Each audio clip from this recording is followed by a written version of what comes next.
There was a woman named Mary. She was the mother of Jesus of Nazareth. She lived in Galilee in the 1st century.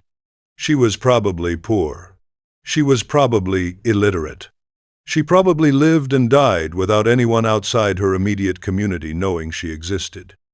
In the 4 Gospels, she speaks at length exactly once.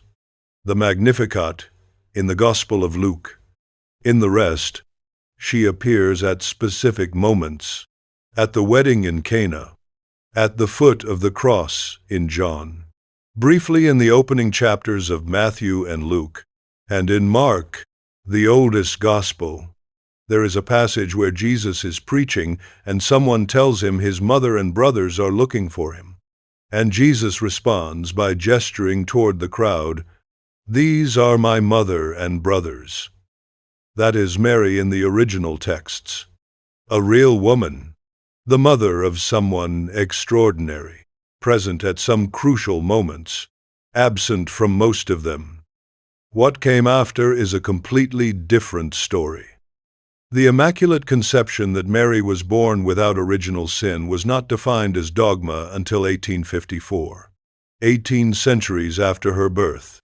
The assumption that she was taken body and soul into heaven was not defined as dogma until 1950, nearly 2,000 years later. The rosary as a mass practice developed primarily in the 13th century. The apparitions at Fatima occurred in 1917.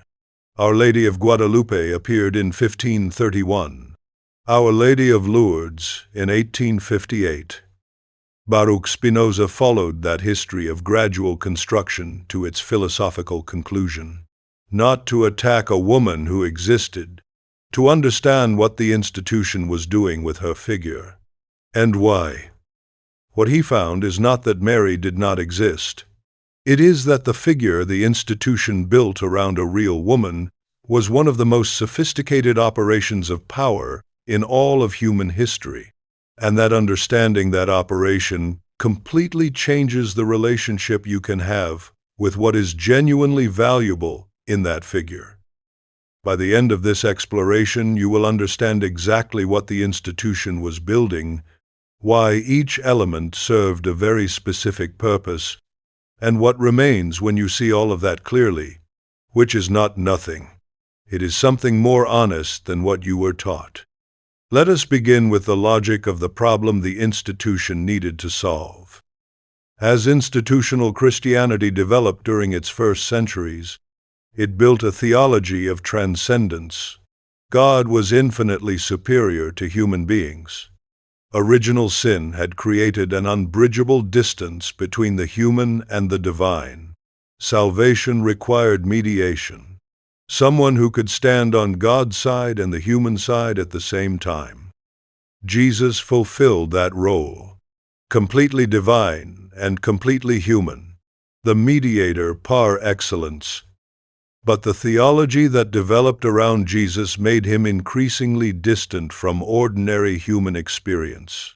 The glorified Christ of Revelation, the Judge of the end of times, the Lord of Lords. As the figure of Jesus became more imposing, more majestic, more difficult to approach directly, the institution needed another intermediary, someone closer, more accessible, more like the ordinary people who needed to feel that someone was actually listening to them. Mary was the perfect answer. A mother, the universal figure of tenderness, mercy, unconditional protection. Someone who does not judge but intercedes, who does not demand but understands, who can speak to the Son and to the Father in ways the sinner cannot do directly. Spinoza sees something very precise here. The institution did not invent the need for a merciful maternal figure. That need is genuinely human, deeply human. It is present in almost every religious tradition in the world. What the institution did was capture that genuine need and organize it in a way that depended on its own mediation. Do you want access to Mary's mercy? Pray the rosary. Visit the shrine. Observe the conditions the institution has established for accessing that intercession. The need is real.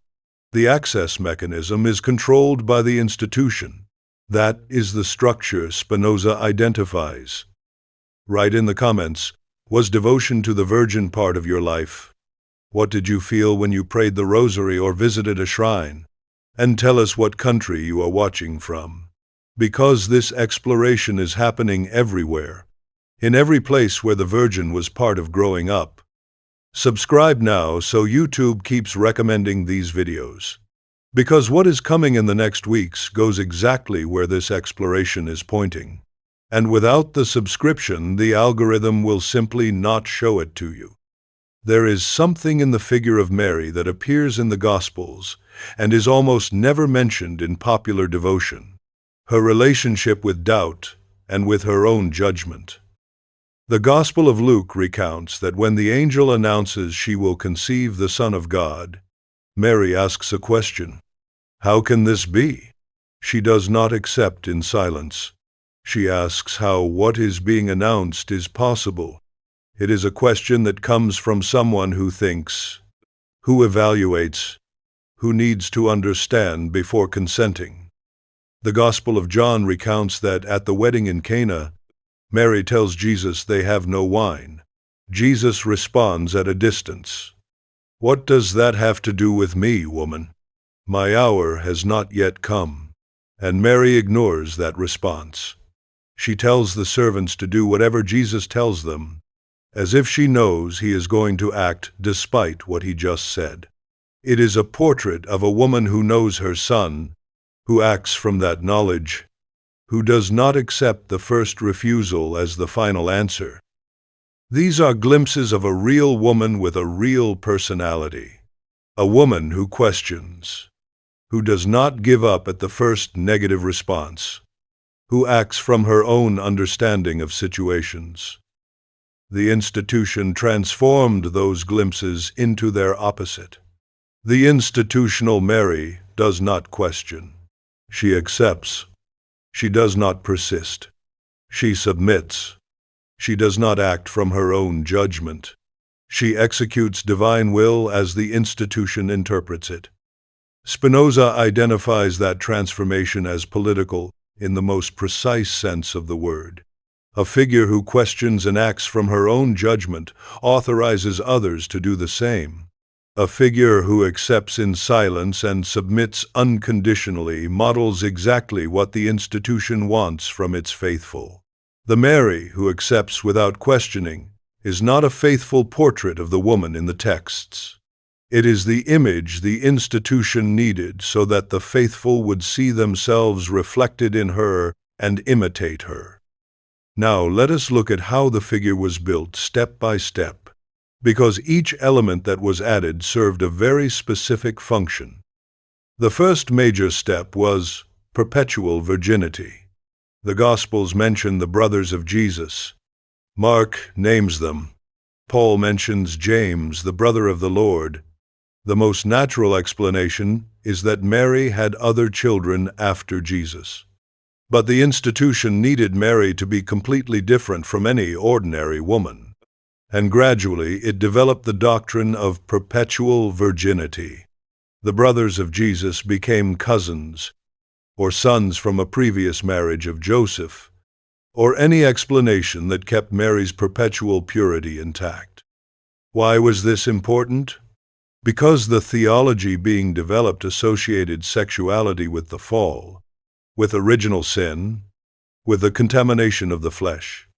A figure who could mediate between sinful humanity and pure divinity needed to be separated from that contamination. Perpetual virginity was not a historical fact the institution discovered.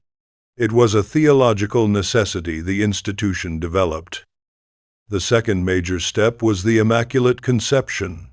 If original sin contaminates all human beings from the moment of their conception, and if Mary was to be the pure vessel through which God would become incarnate, then Mary herself had to be free of that original contamination. Otherwise, Jesus would have been born of a contaminated woman, which compromised the purity of the Incarnation. The doctrine of the Immaculate Conception resolved that theological problem. Mary was conceived without original sin by special grace of God. She was not contaminated from the beginning. She was pure from her own origin, and it was defined as dogma in 1854, more than 4 centuries after Thomas Aquinas had explicitly rejected it, and centuries after heated theological debates between the most important religious orders. Not because the Church had discovered a new historical truth, because the theological system that had been built required it logically. The third major step was the assumption. If Mary was completely pure, if she had been immune to original sin, then the corruption of the body that follows death should not apply to her either. Her body should have been elevated directly to divine glory.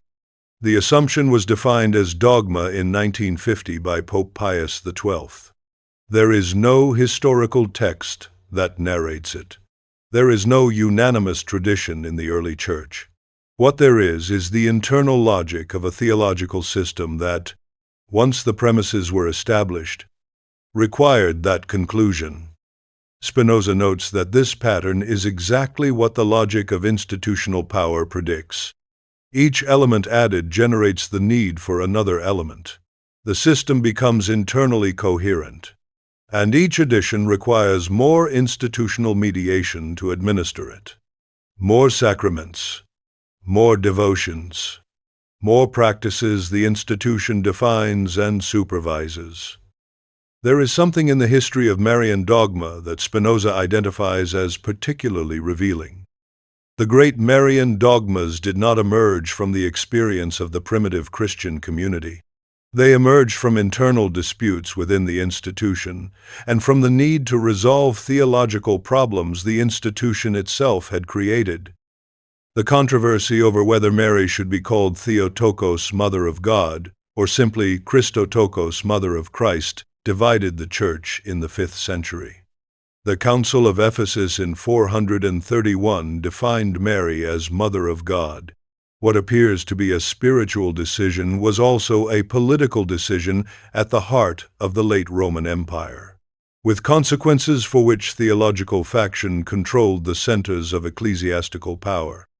The controversy over the Immaculate Conception divided Dominicans and Franciscans for centuries. The former, following Thomas Aquinas, argued Mary could not have been conceived without original sin because that would make her equal to Christ and she would have no need of salvation.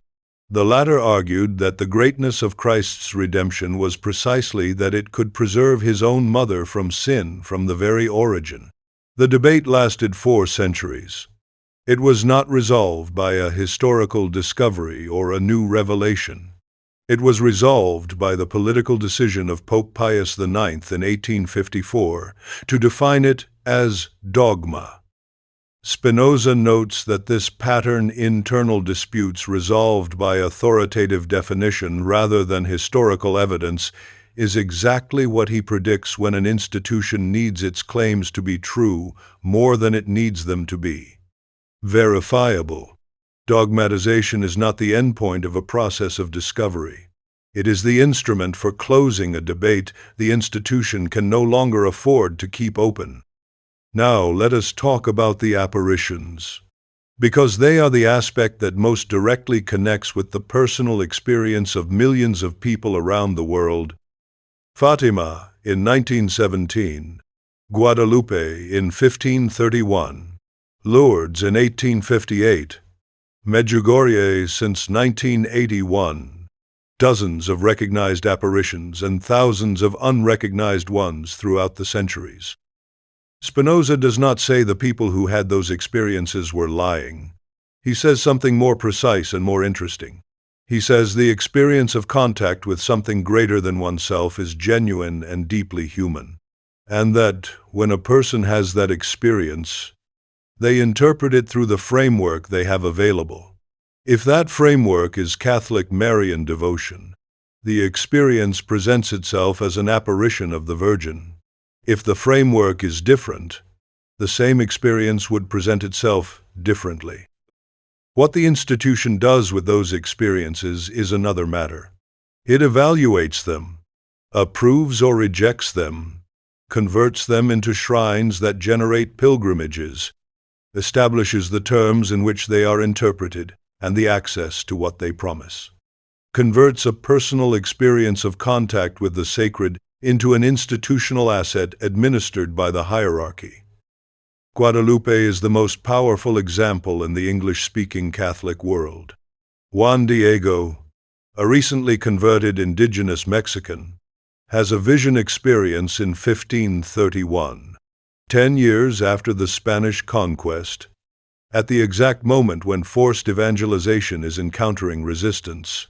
The figure that appears fuses elements of indigenous cosmology with Christian iconography. She speaks in Nahuatl. She appears on a hill that had been a place of worship to the indigenous goddess Tonantzin. The result was the mass conversion of millions of indigenous people to Catholicism. The Church interpreted that as a miracle of divine grace. Spinoza notes that it is also a mechanism of extraordinary effectiveness for achieving exactly what the institution needed at that precise historical moment. That does not invalidate Juan Diego's experience. It does not invalidate the genuine devotion of millions of people over 5 centuries. What it does is show that the institution has an extraordinary capacity to capture genuine experiences of the sacred and organize them in service of its own interests. There is a specific question Spinoza asks about the real woman who existed that almost never gets asked in the context of Marian theology. If Mary of Nazareth had lived in our time and had been able to see what the institution built around her figure, would she have recognized it as something that represented her? Would the woman who sang the overthrow of the powerful have recognized her figure in the altars of cathedrals built with the money of the powerful? Would the woman who lived in the poverty of Galilee have recognized her figure in the gilded iconography of basilicas? Would the woman whose voice in the texts is so sparse it barely exists have recognized her figure in the doctrinal construction, the institution erected around her over 20 centuries? Spinoza does not answer that question. He asks it, and says that asking it honestly is already an act of greater respect toward the real woman who existed than all the devotional apparatus built in her name. There is also something in the Magnificat itself that the institution consistently underemphasized because it could not afford to take it seriously. The Magnificat is not a gentle prayer of gratitude. In its original context, it is a revolutionary text. Mary is a young woman from an occupied territory, living under Roman imperial rule, announcing that the God she serves is going to bring down the structures that oppress her people. The mighty pulled down from their thrones, the hungry filled with good things, the rich sent away empty. Every generation of theologians who wanted to keep the Church in good standing with the political powers of their day had to find ways to spiritualize those verses, to make the thrones metaphorical, to make the hungry spiritual seekers rather than literally hungry people, to make the reversal of power something that would happen in the next life rather than in this one. Because, if taken literally, in its historical context, the Magnificat is a song of insurrection, and an institution that had made its peace with the powerful of every age could not afford to promote a model figure who sang insurrection. So it promoted her silence instead, her submission, her fiat, and buried the Magnificat in liturgy where it could be recited without consequence. Now let us talk about something Spinoza develops about the Marian figure that goes beyond institutional critique. He argues that Marian devotion satisfies something that the official theology of guilt and punishment cannot satisfy: the need to be accepted unconditionally, without prior merit, without a condition of purity. The mother who receives you as you are, who intercedes for you not because you deserve it, but because she loves you. That need is genuinely human. It is not a weakness. It is not credulity. It is something at the heart of the experience of being a vulnerable human being in a world that frequently does not receive you as you are. What the institution did was capture that need and convert it into dependence. If you want access to that unconditional acceptance, you need to go through the channels the institution has established. The rosary, the sacraments, the community of the Church. Without those channels, access to Mary's mercy is not guaranteed. Spinoza argues that is philosophically incoherent. If Mary's mercy is real, it cannot be conditioned by observance of practices a human institution has established. The unconditional mercy that makes the figure of Mary so powerful is incompatible with the conditions the institution places on accessing it. There is something about the relationship between Marian devotion and guilt that deserves to be named directly. The structure of Marian devotion in popular Catholicism was not only a source of comfort, it was also a source of specific guilt. If you prayed the rosary and the situation did not improve, there was something you had not done correctly. If you did not fulfill the 5 first Saturdays, you had failed a spiritual commitment. If you stopped visiting the shrine, something might happen that could have been prevented. The protection Mary offered was conditional on observance, and that conditionality produced a specific kind of religious anxiety, not the anxiety of the sinner before the judging God, the anxiety of the devotee who never knows if they have been devout enough, who can never be completely certain they have fulfilled all the requirements that guarantee the promised protection. Spinoza notes that that anxiety is not an unintended side effect of the system. It is part of its functioning. A person completely certain of divine protection has no need to keep performing the practices the institution prescribes. The anxiety that conditionality produces is what keeps people within the system of observance, what generates the ongoing dependence on the institution that administers the requirements and evaluates compliance. There is something Spinoza observes about the comparison between Mary and sacred feminine figures in other traditions that he finds philosophically significant. The figure of the Divine Mother or the Sacred Feminine appears in virtually every religious tradition in the world. Isis in Egypt, Kali and Durga in Hinduism, Kuan Yin in Buddhism, Tonantzin in the Aztec world, the Shekinah in Jewish mysticism. In cultures that had no contact with each other, on continents separated by oceans, in completely different eras, humanity returned again and again to the need for a feminine figure representing mercy, compassion, unconditional acceptance. Spinoza observes that that convergence is not accidental.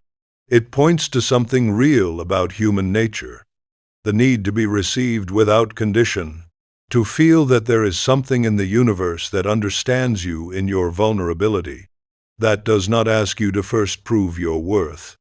It is a need so universal that virtually no religious tradition has been able to do without some form of satisfying it.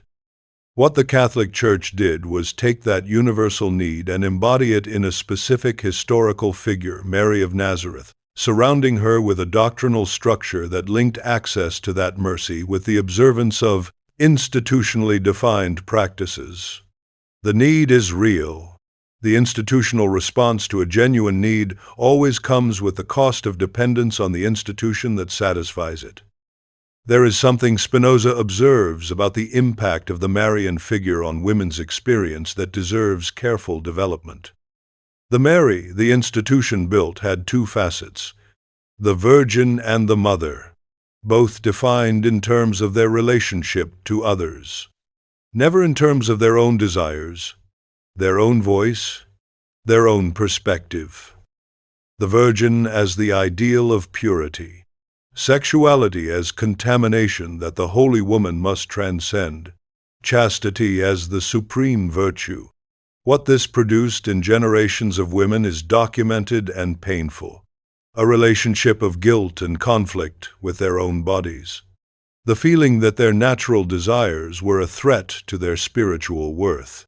That being a good woman required a permanent denial of essential parts of what they were. The mother as the ideal of sacrifice. Total dedication to children and family as the expression of the sacred feminine. One's own projects and aspirations as something secondary or directly suspect. Pain accepted in silence, the Mater Dolorosa, as the model for how a woman should respond to suffering. Spinoza does not say that motherhood or chastity cannot be genuine values. He says that when an institution makes those values the only model of the sacred feminine, it is using the sacred to define and limit what women can be, to keep them in roles that serve the social order the institution supports, to make conformity with that order appear to be a spiritual virtue rather than what it is, a demand of power. And he notes that the Mary of the Magnificat, the woman who sings the subversion of order, was exactly the figure that contradicted that use. The institution could not simultaneously promote the submissive Mary who accepts everything, and the revolutionary Mary who proclaims the overthrow of the powerful. It chose the first. And that choice was not spiritual. It was political. There is something Spinoza notes about the persistence of Marian devotion, even among people who have left the institution. Many people who have distanced themselves from Catholicism as an institution still feel something when they see an image of the Virgin, still have a reaction when they pass the place where as children they prayed the rosary, still remember with something that is not exactly nostalgia but is not pure rejection either, the moments when that figure was the only place where they felt they could bring their vulnerability without being judged. Spinoza does not interpret that as weakness or as residue of indoctrination not yet fully overcome. He interprets it as the persistence of the genuine need the figure was satisfying, the need to be received as you are, to bring your burden to something that will hold it without asking you to first make yourself worthy of being held. That need will not disappear because you have understood how the institution captured it. The question that remains is what you do with it. And Spinoza has an answer that is neither returning to the institution nor suppressing the need. It is recognizing that the unconditional acceptance you were looking for in the figure of the Virgin is not created by the institution and cannot be administered by it. It exists in the very nature of what you are and what surrounds you, in the fact of being an expression of the infinite reality that cannot reject what is its own expression, in the fact that every moment of genuine understanding, genuine love, genuine contact with what is here, is exactly that which you were seeking, without intermediary, without condition, without institution administering access. There is something Spinoza observes about how the institution used the figure of Mary to shape the relationship between ordinary people and religious authority that operates at a level most people have never examined. The structure of Marian devotion created a triangle. God at the top distant, judging, demanding. Mary in the middle accessible, merciful, interceding.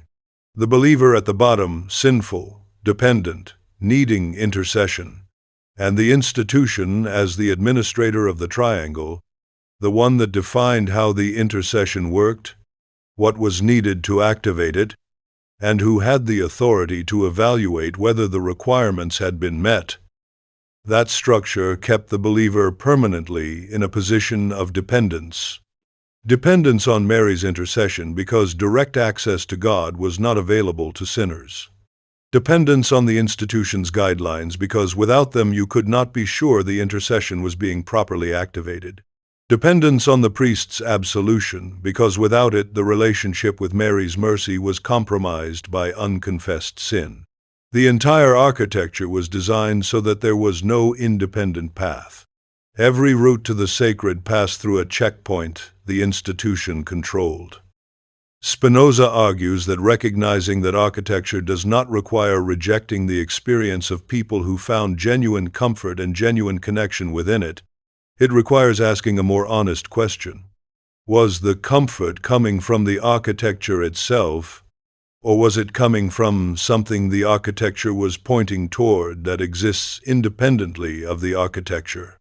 And if it is the latter, what changes when you pursue that something directly rather than through the institutional framework? His answer is not that everything changes. It is that the relationship with whatever was genuinely there becomes less conditioned, less anxious, less dependent on fulfilling requirements that shift the focus from the sacred itself to the performance of institutional compliance. The comfort becomes more available, not less, when it no longer depends on whether you have done enough to merit access to it. There is something about the specific Protestant and evangelical relationship with Mary that Spinoza would find philosophically interesting. The Reformation rejected the Marian apparatus almost entirely. Luther initially retained some Marian devotion, but his successors stripped it away. Calvin was more categorical. The intercession of Mary was an insult to the sole mediation of Christ. Protestant Christianity defined itself partly through its rejection of Catholic Mariology. Mary became a figure present at the Nativity and almost nowhere else. What is philosophically interesting, Spinoza would note, is what that rejection did not resolve. It removed the institutional apparatus of Marian devotion. It did not remove the underlying need that the apparatus was satisfying. And Protestant Christianity had to find other ways to meet that need. The personal relationship with Jesus as friend and shepherd, the direct access to God without priestly intermediation, the Holy Spirit as the immediate presence of the divine in daily life. These were genuine attempts to satisfy the same need without the Marian framework. And they worked, and still work, for millions of people. But Spinoza observes that institutional Protestant Christianity also developed its own systems of conditioned access, its own requirements for belonging, its own mechanisms for producing anxiety about whether one had met those requirements sufficiently. The form changed. The underlying structure of dependence did not necessarily disappear. The question that remains when you understand all of this is not which institutional form is better. It is whether the need itself can be met without any institutional form at all. Spinoza says yes, and that is where the analysis becomes genuinely transformative rather than merely critical. There is also something about the relationship between Marian devotion and the experience of grief that Spinoza finds worth examining. The Mater Dolorosa, the Mother of Sorrows, is one of the most powerful images in the entire Marian tradition.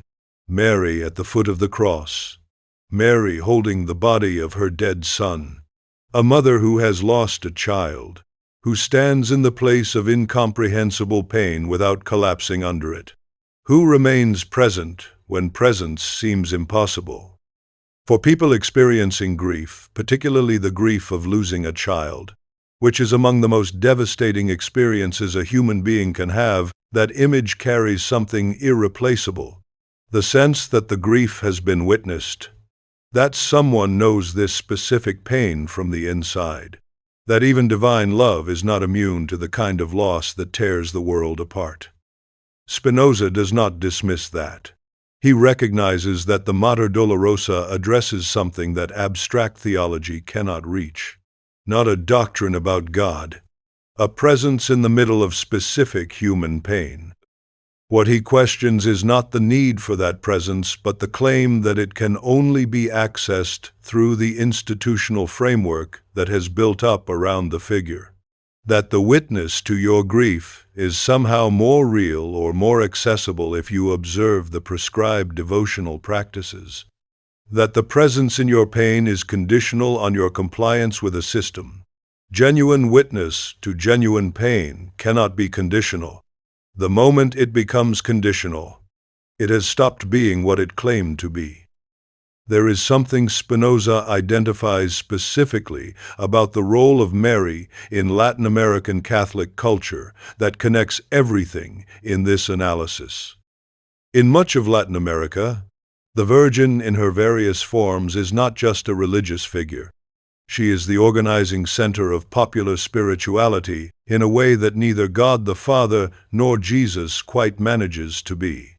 She is the one people turn to in extremity, the one whose name is invoked in moments of genuine fear, the one whose image is present in the most intimate spaces of the home.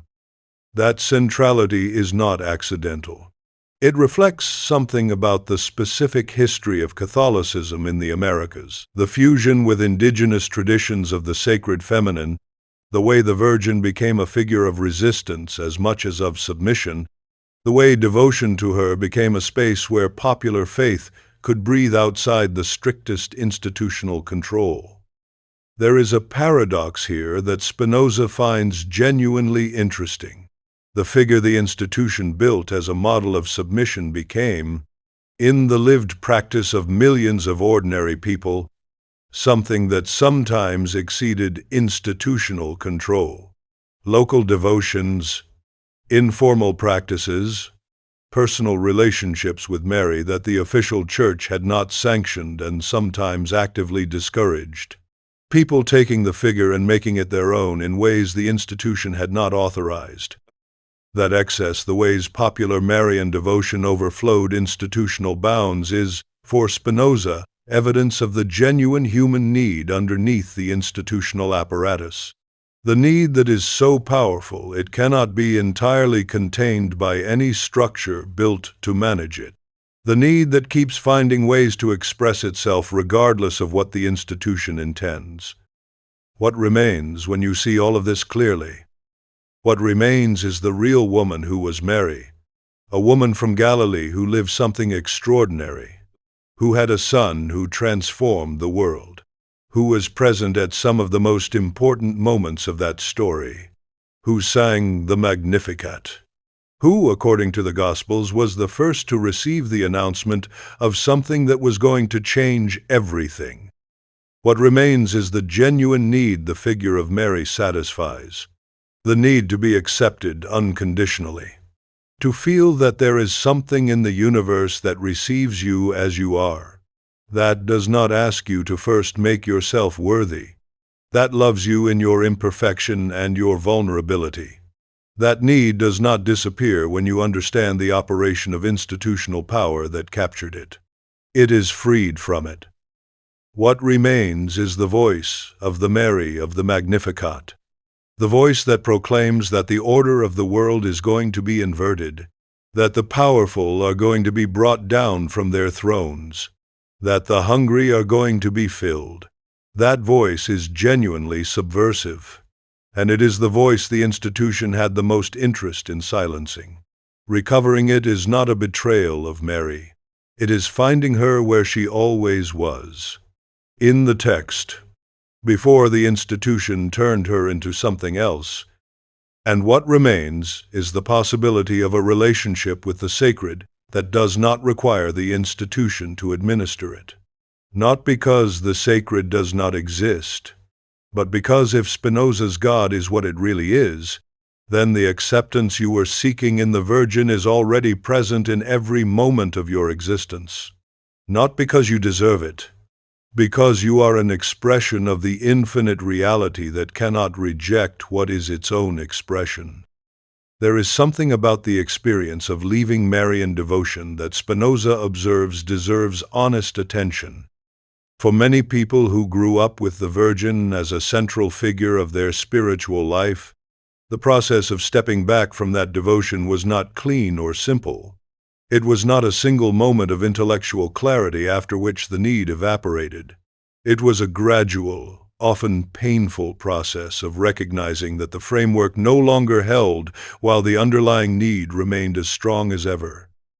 Some people move through that process and find that the need gets met in other ways, in relationships that offer genuine unconditional acceptance, in practices of attention and presence that create contact with something larger than the individual self, in communities that offer belonging without the mechanism of conditional access. Others find that the need remains unmet in ways that are hard to name, that something is missing that they cannot quite identify. that the intellectual rejection of the institutional framework left a space that nothing has adequately filled. Spinoza does not say the second group has failed to complete the process. He says they may be the ones who are most honestly in touch with what the need actually is, the ones who have not managed to satisfy it with substitutes that are almost but not quite adequate, the ones whose discomfort is a signal worth paying attention to rather than a problem to be solved by finding a new framework. What he offers is not a new framework. It is a different way of understanding the need itself. The need for unconditional acceptance does not require a figure to embody it. It does not require a practice to access it. It does not require an institution to administer it. Because if the infinite substance that is God is what Spinoza argues it is, then unconditional acceptance is not something you earn access to. It is what you already are, a mode of the infinite substance that cannot be other than what it is. That is not rejected because rejection would require a vantage point outside the infinite from which to reject a part of itself, and there is no outside. That is a philosophical claim rather than a devotional one. It requires honest examination rather than blind acceptance. But it is the claim Spinoza makes. And the implications for how you relate to your own need for unconditional acceptance are concrete and immediate. Not in the next life. Now, in the reality that is already here. There is also one final thing about Mary herself, not the institutional figure, but the real woman that Spinoza would want named. She was a woman who said yes to something she did not fully understand, whose fiat, let it be done to me according to your word, was spoken in genuine uncertainty, not in the perfect submission the institution later made it represent. She was a woman who stood at the foot of a cross watching her son die in an execution that was also a political statement by the empire against people like him. She was a woman who, according to the texts, was present at the beginning of the movement her son started, who continued, who did not disappear when the most terrible thing happened. That is a genuinely extraordinary person, not because she was supernaturally pure, because she was humanly real in conditions of extreme difficulty. And honoring her, genuinely honoring her, means seeing her as that rather than as the projection of institutional needs onto the surface of a real human life. Before the mantra, something Spinoza would want said directly. This analysis is not an attack on people who had a genuine relationship with the Virgin and found something real and valuable in it. It is an attempt to distinguish what was genuine from what was an operation of power, so that what was genuine can survive without needing the operation of power that captured it, so that the need for unconditional acceptance can be satisfied in ways that do not require dependence on an institution that benefits from that dependence. The woman who existed deserves more than the figure the institution built. She deserves to be seen for what she was. A real woman, with her own voice, who sang something genuinely revolutionary, and who was turned into a symbol of exactly the opposite of what she sang. The mantra that captures what Spinoza found when he followed the figure of Mary to its philosophical conclusion. What I was looking for in her was always in me, and in everything around me, without condition, without intermediary. The next exploration is waiting for you on screen right now, chosen specifically to take everything you understood today one level further. They invented the Virgin Mary. They did not invent the need she was satisfying. That need is as real as it ever was. What Spinoza offers is not abandoning it. It is recovering it from the institution that captured it, and discovering that what you were looking for was never as far away as you were told. It was here. It was always here, in the reality that you are and of which you are a part. Without mediation, without condition, without institution administering access,